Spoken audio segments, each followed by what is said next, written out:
तो क्या हाल चाल है प्यारे बच्चों। आज यहाँ पे आप लोगों के लिए एक बहुत इंपॉर्टेंट वीडियो लाए हैं आपके शिवम भैया। यहाँ पे मैं आप लोगों से आज बात करूंगा नवोदय विद्यालय के कट ऑफ के बारे में, खास करके 2024 वाले जो बच्चे हैं उनसे रिलेटेड। कट ऑफ मतलब होता है कि कितने नंबर पर सिलेक्शन होगा, कितने नंबर पर सिलेक्शन आप लोगों का होता है। इससे रिगार्डिंग हम लोग यहाँ पे बात करेंगे। बहुत डिटेल में ये वीडियो होगा। इसके बाद से आपको कोई भी यूट्यूब पे वीडियोज़ वगैरह देखने की ज़रूरत नहीं पड़ेगी। यहाँ पे मैं स्पेशली 6 क्लास वाले बच्चों के लिए ही बात करूंगा। 9th वाले बच्चे अगर जो देख रहे हैं आप चिंता ना करें, आप लोगों के लिए भी वीडियोस बनाऊंगा। मैं खुद नवोदय विद्यालय में पढ़ा हुआ एक छात्र हूँ, तो आपको चिंता बिल्कुल भी नहीं करना। पूरा फुल एक्सपीरियंस है। 3-4 सालों से यूट्यूब पे वीडियोस वगैरह भी बना रहा हूँ। एक एक चीज़ों का डिटेल मुझे पता है। मेरे द्वारा पढ़ाए गए न जाने कितने सारे बच्चे नवोदय विद्यालय में पढ़ते हैं, मेरे द्वारा गाइड किए हुए भी गए बच्चे और पढ़ाए गए भी बच्चे। तो आपको बिल्कुल भी चिंता नहीं करना है। A to Z सारी चीज़ें मैं यहाँ पे आपको बताऊँगा। उससे पहले कुछ ऐसी चीजें हैं जो आपके मन में मिथ्या की तरह बैठी हुई है, तो उसको पहले आप खत्म कर लो। पहली बात तो ये कि नवोदय विद्यालय कभी भी अपना ऑफिशियल कट ऑफ रिलीज नहीं करता। नवोदय विद्यालय का कोई भी जो होता है अपना ऑफिशियल कट ऑफ नहीं आता, इसका ऑफिशियल कट ऑफ नहीं आता।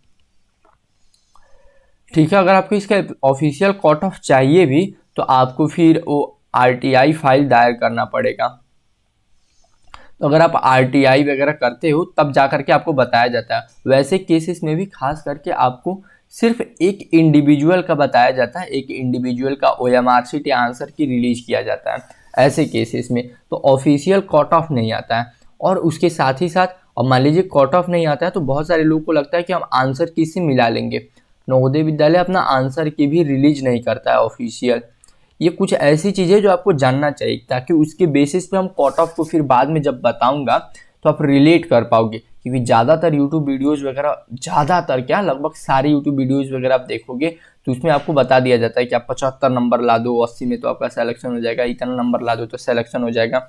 सब बकवास बातें हैं, ठीक है, सबको भूल जाओ। ऐसा कुछ नहीं होता है। ना ही ऑफिशियल आंसर की आता है और ना ही ऑफिशियल कट ऑफ आता है। ये दो चीज़ें तो रिलीज ही नहीं होता है। और खास करके इन्हीं दोनों चीज़ों के बेसिस पे तो आपको आइडिया लगेगा ना कि मान लीजिए किसी बच्चे का आंसर की वजह से इतना नंबर सही हो रहा है फिर भी उसका सिलेक्शन नहीं हुआ, या उसके कम नंबर सही हो रहा है फिर भी उसका सिलेक्शन हो गया, तो आपको रफली आइडिया होता है। या कट ऑफ रिलीज हो जाता है तो फिर तो कोई दिक्कत ही नहीं होती है। तो नवोदय विद्यालय में ऐसा कुछ भी नहीं होता है। अब ये न होने के पीछे वजह ये है कि हर एक डिस्ट्रिक्ट में अलग अलग बच्चे होते हैं।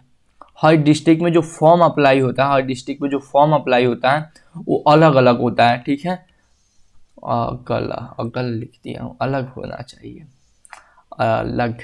ठीक है, अलग अलग होता है। ठीक है, हर डिस्ट्रिक्ट में फॉर्म जो अप्लाई होता है अलग अलग होता है। साथ ही साथ हर डिस्ट्रिक्ट में जो कैटेगरी वाइज भी पॉपुलेशन होती है वो अलग अलग होती है, तो उसका भी बहुत बड़ा इम्पैक्ट होता है एक कैटेगरी वाइज का। क्योंकि नवोदय विद्यालय खास करके मतलब उसमें रिजर्वेशन भी दिया जाता है, तो उससे थोड़ा बहुत इम्पैक्ट पड़ता है। और इसके साथ ही साथ जो नवोदय विद्यालय का सिलेक्शन का तरीका है उसमें भी बहुत सारी चीज़ें थोड़ा अलग है। उसमें मान लीजिए एक एक चीज, मतलब ऐसा नहीं है कि नॉर्मली सारे बच्चों को सेलेक्ट कर लिया जाता है। उसमें टेस्ट होता है, बॉयज़ का अलग आपका कट ऑफ बनेगा, मतलब सिलेक्शन का लिस्ट, गर्ल्स का अलग बनेगा, फिर उसमें भी कैटेगरी वाइज बनेगा। तो चीज़ें बहुत लेंदी होती है, बहुत बड़े लेवल पे होती है।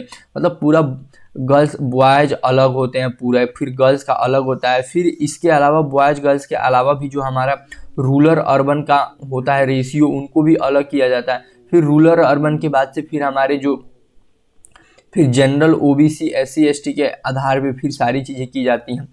तो इन्हीं सारे क्राइटेरिया की वजह से सारी जगहों पे डिफरेंस हो जाता है, इसलिए कट ऑफ रिलीज नहीं किया जा सकता। और मान लीजिए एक डिस्ट्रिक्ट लेवल पे सिर्फ एग्जाम होता है तो कट ऑफ रिलीज किया जाता है, और पूरे ऑल इंडिया के बेसिस पे हो रहे हैं फिर एक एक डिस्ट्रिक्ट वाइज लिस्ट बनाया जाता है, इसलिए कट ऑफ वगैरह खास करके इन सारी वजहों से रिलीज नहीं किया जाता है। अब नहीं रिलीज किया जाता है तो फिर लोग कैसे बता देते हैं कट ऑफ, कैसे यूट्यूब पे बहुत बड़े बड़े लोग भी बता देते हैं। तो उसके लिए मैं भी यहाँ पे आप लोगों को कट ऑफ का एक रफली आइडिया दूंगा। क्योंकि देखो कट ऑफ कितना जा सकता है ये सच में नहीं पता, किसी को भी नहीं पता कि कट ऑफ का जो नंबर होता है वो कितना होता है। ये मतलब कोई भी यूट्यूब पे आपको बता रहा है तो वो मतलब ऐसे नंबर बता रहा है कि इतना नंबर ला दो, तो कोई चांसेस नहीं है। हाँ, बहुत सारे बच्चे मेरे से पूछते हैं भैया आपके कितने नंबर थे कि आपका सिलेक्शन हो गया। तो आपके भैया के 100 में से 100 क्वेश्चन सही थे। जब मैं एग्जाम दिया था तो 100 क्वेश्चन आते थे। फिर मेरी बहन, खुद मेरी अपनी बहन नवोदय विद्यालय में पढ़ती है, तो मेरी बहन का जो मार्क्स सही था, मतलब मैंने जो पूरा मैच किया था, तो जब वो पेपर दी थी तो उसमें उसके जो पेपर में 80 क्वेश्चंस आए थे उस समय, मतलब वो नए वाले पैटर्न में दी थी, तो उसके जो मार्क्स सही थे, मतलब रफली उसके 93 मार्क्स बन रहे थे, मतलब 93 पॉइंट समथिंग के आसपास उसका बन रहा था, क्योंकि जब 80 क्वेश्चन का पेपर होता है ना तो 1.25 मार्क्स का पेपर हो जाता है, मतलब एक क्वेश्चन 1.25 मार्क्स का होता है पर क्वेश्चन, ठीक है। मतलब जब 80 क्वेश्चन टोटल आते हैं तो एक क्वेश्चन जो होता है हमारा 1.25 नंबर का हो जाता है, तो उस हिसाब से उसके 93 पॉइंट समथिंग कुछ ऐसे बने थे, यानी शायद पाँच, मतलब 6 क्वेश्चंस के आसपास, शायद नहीं 5 क्वेश्चंस के आसपास, 5-6 क्वेश्चंस के आसपास उसके कुछ गलत थे, ठीक है। तो मतलब उसका भी सिलेक्शन हो गया। और इनफैक्ट कई बार तो ऐसा भी होता है कि बहुत बार नहीं सिलेक्शन हो पाता है, जैसे मेरे अंकल का लड़का इस बार पेपर दिया था, इससे पिछले ईयर में, मतलब आप लोग 2024 वाले हो तो 2023 वाले बैच में उसने पेपर दिया था, उसके 4 क्वेश्चंस गलत थे, ठीक है। और उसका जो सिलेक्शन है नहीं हुआ, बिल्कुल भी नहीं हुआ, 80 बच्चों में भी उसका सिलेक्शन नहीं हुआ। इनफैक्ट जो वेटिंग लिस्ट आता है, चांसेस थी कि उसमें हो जाए, उसमें भी नहीं हुआ। तो आप ये भी ध्यान रखना है कि मान लीजिए कोई लड़की है तो उसकी प्रोबेबिलिटी थोड़ा ज़्यादा होता है, कम क्वेश्चन, मतलब ज़्यादा क्वेश्चंस भी गलत होने पे। कोई लड़का होता है तो प्रोबेबिलिटी घट जाता है। खैर मेरे भाई में दिक्कत ये था कि मतलब जैसे हम लोग जनरल कैटेगरी से आता है तो उसका कट ऑफ थोड़ा सा मतलब मतलब उसमें आपको हाई लाना होता है। अब देखो नवोदय विद्यालय जो लिस्ट बनाता है उसमें आप लोग को बहुत सारी चीज़ें देखी जाती हैं। पहली बात तो आपको अपने कैटेगरी वाइज का भी ध्यान रखना है कि आप जिस कैटेगरी में हो, मतलब खैर मैं इस पे ज़्यादा जोर नहीं देता हूँ, मेरा तो हमेशा यही टारगेट है, इसको हटा दो। आपको हमेशा सबसे ज़्यादा मार्क्स जो जाता है, खास करके ये अभी तक देखा गया है कि जनरल कैटेगरी में बॉयज़ का जाता है मार्क्स, और ख़ास करके अर्बन एरिया वाले जो बच्चे होते हैं इनका जाता है। तो आपको यही टारगेट करना है, क्योंकि ये इसलिए जाता है क्योंकि देखो अर्बन एरिया में 25% ही बच्चों को लेना होता है, 75% ग्रामीण बच्चों को सेलेक्ट रहता है रिजर्वेशन, कि ग्रामीण मतलब कि सिर्फ रूरल एरिया से बच्चों को लेना है 75%, और 25% अर्बन एरिया से। अब कोई अर्बन एरिया से हो उसको 25% का रिजर्वेशन मिला, उसमें भी जनरल कैटेगरी से और बॉयज से हो, तो इनका कट ऑफ सबसे हाई होता है। मतलब जितने भी बच्चे सेलेक्ट होते हैं तो ज़्यादातर जो ये बच्चे जो सेलेक्ट होते हैं इनके ज़्यादा मार्क्स होते हैं। तो आपको हमेशा टारगेट यही करना है। तो आप देखो, आपको मैं कोई भी यहाँ पे लिस्ट नहीं बता दूंगा कि आप ऐसे जनरल कैटेगरी से हो, ओबीसी कैटेगरी से हो, एससी कैटेगरी से हो और एसटी कैटेगरी से हो, तो ऐसे मैंने बना दिया और बता दिया कि जनरल कैटेगरी से हो तो इतने प्लस मार्क्स ला दो, ओबीसी से हो तो इतने इतने इतने, तो आपका सिलेक्शन हो जाएगा। नहीं, ये बिल्कुल भी सही तरीका नहीं है। और कोई बताता भी है तो सारे लोग अपने एक्सपीरियंस के बेसिस पे बताते हैं। देखो एक्सपीरियंस से कुछ नहीं कहा जा सकता है, क्योंकि कुछ ऐसे डिस्ट्रिक्ट होते हैं बहुत कम नंबर पे भी सिलेक्शन हो जाता है, बहुत सारे ऐसे डिस्ट्रिक्ट हैं। अब बहुत सारे ऐसे डिस्ट्रिक्ट है खास करके यूपी, बिहार, मध्य प्रदेश वाले एरिया में, जहाँ पे कि बहुत ज़्यादा डिमांड है, जहाँ पे पॉपुलेशन भी ज़्यादा है, तो वहाँ पे बहुत हाई कट ऑफ जाता है, लोग बच्चों को कोचिंग कराते हैं पूरा प्रॉपर, तो उन सारी जगहों पे कट ऑफ बढ़ जाता है। तो इसलिए आपको टारगेट हमेशा इसी का करना है। तो आपको ये मान करके चलना है कि मान लीजिए आपने जिस डिस्ट्रिक्ट से फॉर्म भरा है, मान लो रफली 1000 बच्चों ने मान लो फॉर्म भरा है, ठीक है, और 700 बच्चे पेपर देने जा रहे हैं, तो आपको कोशिश ये करना है कि आपको टॉप के 80 बच्चों में आना है। मतलब 700 बच्चे अगर पेपर दे रहे हैं तो आपको टॉप के 80 बच्चों में आओगे तभी आपका सिलेक्शन होगा, आप ये मान करके चलो। तो अब मान लो 80 नंबर का क्वेश्चन है, अब 80 नंबर के क्वेश्चन पेपर में ऐसा तो है ना कि कोई भी बच्चा, ज़्यादातर बच्चे तैयारी करके आते हैं, और खास करके अब तो ऑनलाइन कोचिंग भी हो गया है, और खैर अब हम भी ऑनलाइन पढ़ाना शुरू कर दिए हैं। अगर आपको नवोदय विद्यालय की तैयारी करना है तो अभी उसके बारे में चलिए लास्ट में बात करेंगे। हमने अपना पूरा वीडियो कोर्स वगैरह बना चुका है, तो आप वहाँ से पढ़ सकते हो, उसके बारे में हम थोड़ा लास्ट में बात करेंगे, आप आराम से लास्ट तक बने रहिए। तो आपको टॉप के अगर आप 80 बच्चे में आते हो, आपको कोई नहीं रोक सकता है सिलेक्शन से। अगर आपके 80 क्वेश्चंस आ रहे हैं तो आपको ये मान करके चलना है कि कम से कम 77 क्वेश्चंस तक आपके सही होने चाहिए। अगर इतना तक आपका सही है ना, तो 77 क्वेश्चन आपका सही, आप किसी भी कैटेगरी से हो, तो आपको लगभग बेफिक्र रहना है कि आपका सिलेक्शन मतलब ऑलमोस्ट हो जाएगा, आपको फिर कोई दिक्कत नहीं होगी। थोड़ा सा रुक जा, पेन चेंज कर लूँ। तो आपको कोशिश यही करना है कि आपको मतलब 80 नंबर में आपको 77 नंबर प्लस का आंकड़ा रखना है। इससे कम होता है तो दिक्कत होता है। अब जरूरी नहीं है कि सिर्फ जनरल कैटेगरी में ही दिक्कत होता है। आप मान लीजिए जैसे आप मान लीजिए ओबीसी कैटेगरी से हो, ठीक है, और ओबीसी कैटेगरी में कई बार ओबीसी कैटेगरी के कुछ डिस्ट्रिक्ट में पॉपुलेशन ज़्यादा होता है। अब ओबीसी कैटेगरी में मान लीजिए 3 बच्चे हैं ए बी सी, ठीक है, एक के मार्क्स आए, मार्क्स वाइज बता रहा हूँ, 100 नंबर के हिसाब से मैं आपको बता रहा हूँ, 95, एक के आ गए 94, एक के आ गए 93 या 93.25 आ गया, ठीक है, हाँ खास करके, ठीक है, इसी रेंज में कुछ नंबर्स बैठेगा, इतने मान लीजिए आ गए। अब आप देखो यहाँ पे ये बी और सी वाले जो बच्चे हैं कई बार इनका सिलेक्शन नहीं होगा, मान लीजिए अब ओबीसी, मान लीजिए ओबीसी में वैसे सीट तो ज़्यादा खाली होता है, लेकिन आप ऐसे मान करके चलो कि सिर्फ इनमें से एक ही बच्चे को किसी को सेलेक्ट करना है, सिर्फ एक को, खास करके 9th वाले बच्चों के साथ तो ऐसा होता है, तो सबसे ज़्यादा प्रेफरेंस किसको दिया जाएगा, ए वाले बच्चे को, क्योंकि इसका सबसे ज़्यादा मार्क्स है, इसको सेलेक्ट कर लिया जाएगा। इनफैक्ट ओबीसी वाले बच्चों को अब 94 नंबर लाने पे भी नहीं सेलेक्ट किया जाएगा, तो ये भी आपको ध्यान रखना होता है। और ज़रूरी नहीं है, मैंने आपको सिर्फ एक बच्चे को 3 में से चुनना था, ऐसा कंडीशन सिर्फ आपको समझाने के लिए बताया। वहाँ पे अलग अलग टाइप से चीज़ें होती हैं कि वहाँ पे ज़्यादातर बच्चे होते हैं, कई सारे बच्चों के सेम मार्क्स आते हैं, मान लीजिए बहुत सारे ऐसे बच्चे हैं जिनके सिर्फ 3 क्वेश्चन ही गलत है, सेम कैटेगरी से हैं, तो पहले उनको सेलेक्ट किया जाता है, फिर उसके बाद से 1 मार्क्स पीछे आ जाएगा, फिर ऐसे।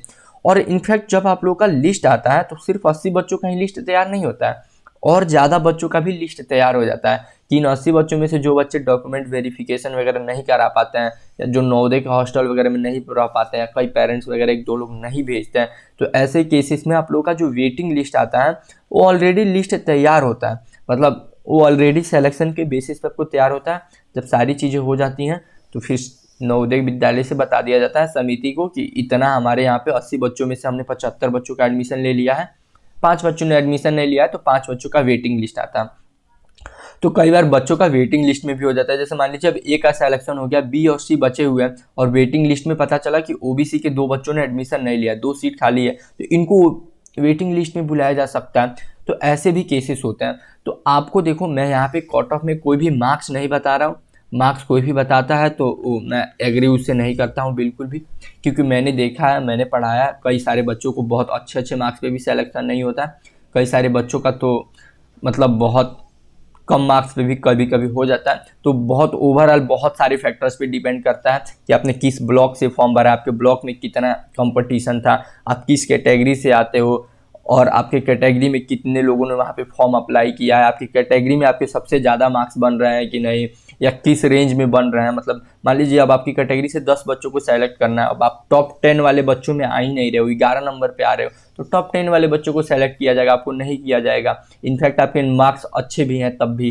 तो ये सारे केसेस होते हैं, ये सारे लोग ज़्यादातर खुल करके आपको बताते नहीं हैं। मुझे लगा कि इन सारे चीज़ों पर खुल के बात होनी चाहिए।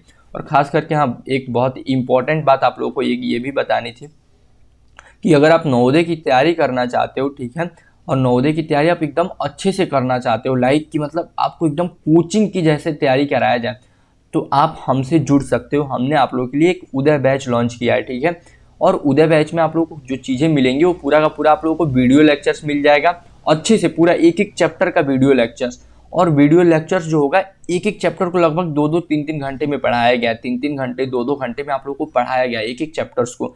इनफैक्ट उसके साथ ही साथ आप लोगों को उसमें 80 या 70 model paper, I am not confirm right now, मतलब क्योंकि अभी हम लोग क्या है कि मॉडल पेपर उसमें अभी भी ऐड कर रहे हैं लोग, मॉडल पेपर मिलेगा। और ये जो मॉडल पेपर होगा ये आपके नए पैटर्न के आधार पे होगा, ठीक है, मतलब 80 क्वेश्चंस वाले आधार पे होगा, ये नहीं कि पुराना क्वेश्चन पेपर इधर उधर से उठाए दे दिए, बहुत सारे लोग करते हैं। तो आपको 80 मॉडल पेपर भी मिलेगा प्रैक्टिस करने के लिए। इनफैक्ट आप लोगों को जो क्लास नोट्स होता है, जो हम लोग क्लास में पढ़ाएंगे लोग आप लोगों को समझा करके, वो भी आप लोगों को मिल जाएगा। और आप लोगों को उसके साथ ही साथ ये 80 मॉडल पेपर मिलेगा ही, पूरा का पूरा वीडियो लेक्चर, एक चैप्टर का आपका पूरा रीजनिंग हिंदी और इंग्लिश में दोनों में मिलेगा। ये तो मैं बताना भूल ही गया कि आपको हिंदी में भी मिलेगा और इंग्लिश में भी मिलेगा, मतलब हिंदी इंग्लिश का कोई दिक्कत नहीं, आप दोनों मीडियम से हो एकदम बेफिक्र पढ़ो। इनफैक्ट आप कुछ किसी दूसरे मीडियम से भी तैयारी वगैरह कर रहे हो तब भी आपका मैथ वगैरह का सेक्शन, रीजनिंग का सेक्शन तो हो जाएगा। बस लैंग्वेज वगैरह में, मान लो अपने आसाम से पे फॉर्म भरा है, या बंगाल से भरा है, महाराष्ट्र से भरा है, तो उसमें आपको मान लो मराठी लैंग्वेज में आप पेपर दे रहे हो, तो आपका मैथ और रीजनिंग तो हो जाएगा। बस आपको लैंग्वेज के लिए आपको खुद से पढ़ना पड़ेगा। ये एक चीज़ है यहाँ पे थोड़ा सा मिसिंग है, क्योंकि हम लोग लैंग्वेज पढ़ाए हैं, ऐसा नहीं है लैंग्वेज मैंने पढ़ाया है, लैंग्वेज में मतलब हिंदी इंग्लिश सिर्फ आपको पढ़ाया गया है, ठीक है, मैंने ही पढ़ाया है, तो हिंदी इंग्लिश सिर्फ आपको पढ़ाया गया है, बाकी चीज़ें क्योंकि अब मान लीजिए मुझे आसामीज आती नहीं है, मराठी आती नहीं है, तेलुगु तमिल आता नहीं है, तो उसको मैं मेंटेन नहीं कर पाया हूँ। तो ये आप समझ सकते हो। और ऐसा भी नहीं है कि इसका जो प्राइस वगैरह है, बहुत सारे लोग सोच रहे होंगे कि बहुत महंगा महंगा होता है। मैंने देखा है, देखो यूट्यूब पे बहुत बड़े बड़े यूट्यूबर जो हैं लोग इन्हीं सारी चीज़ों के लिए 3-3 4-4 हज़ार का कोर्स बेचते हैं लोग, 2-2 हज़ार का कोर्स बेचते हैं लोग। इनफैक्ट ये जो मैं 70 मॉडल पेपर दे रहा हूँ, ये आप जा करके यूट्यूब पे चेक करना, कई बड़े बड़े यूट्यूबर्स जो हैं इसी को सिर्फ 50-60 मॉडल पेपर लेकर के, और उसको आपको पता है कितना में बेचते हैं, 999 में बेचते हैं लोग, इनफैक्ट 1999 में बेचते हैं लोग। कुछ लोग तो मतलब इससे भी ज़्यादा बेचते हैं लोग। तो आप इन सारी बातों को खुद समझ ही सकते हो, मतलब खास करके पेरेंट्स वगैरह। प्राइस जो होगा वो अभी तक तो हमारा कोर्स मतलब अभी इन प्रोसेस लॉन्च में है जब आप ये वीडियो देखोगे, लेकिन अगर आप ये वीडियो 2-4-5 दिन के बाद देख रहे हो तो प्राइस भी हमारी पूरी कोशिश है कि 400 से कम रखा जाए, ठीक है, 400 से कम ही प्राइस रहेगा। थोड़ा भी चिंता नहीं करना है, क्योंकि इसको बनाने में बहुत एफर्ट्स लगे हैं। अभी हम पूरा ऐप डेवलप वगैरह करा करके पूरा ऐप पे प्रॉपर हम लोग कोर्स लॉन्च करने के लिए सोच रहे हैं, ताकि आपको थोड़ा भी दिक्कत ना हो। क्योंकि हमने कई बार सोचा था कि अलग अलग जगह से करें, लेकिन हमने सोचा है ऐप वगैरह बना करके प्रॉपर एक अच्छे फ्रेमवर्क के साथ बच्चों को पढ़ाया जाए। तो आप नवोदय की तैयारी इधर से भी कर सकते हो, उदय बैच आपको बिल्कुल सपोर्ट करेगा, और आप पूरा भरोसा रखो। और इस कोर्स को बनाया किसने किसने है, तो मैं और प्रवीण एग्जामियो, एक प्रवीण एग्जामियो करके यूट्यूब चैनल है, देखना प्रवीण भैया आपके, हम 2 लोगों ने मिलकर के बनाया। हम दोनों लोग नवोदय विद्यालय से पढ़े हुए छात्र हैं, तो आपको बिल्कुल भी चिंता नहीं करना है, ठीक है। और हम लोग 3-4 साल से वीडियोस वगैरह बना रहे हैं, हमारे द्वारा पढ़ाए गए बहुत सारे बच्चे नवोदय में सेलेक्टेड हैं। आप हमारे चैनल वगैरह पे भी चेक कर सकते हो। तो ये रहा एक छोटू सा इन्फॉर्मेशन आपके लिए। If you agree you can join us, ठीक है प्यारे बच्चों। चलिए, ये प्रमोशन की बातें हो गए, तो और भी बाकी जो चीज़ें थी वो तो मैंने आपको बता ही दी है। बाकी वो जो होता है यूट्यूब का लाइक शेयर सब्सक्राइब फलाना ढिमकाना, वो सब तो अब बताने की ज़रूरत नहीं है, आप लोग बहुत चालाक और समझदार हो। वो सब आप जुड़ ही जाना खुद अच्छे चैनल से, आपको इन्फॉर्मेशन मिलती रहेगी। तो मिलते हैं अगले वीडियो में, तब तक के लिए जय हिंद, जय नवोदय।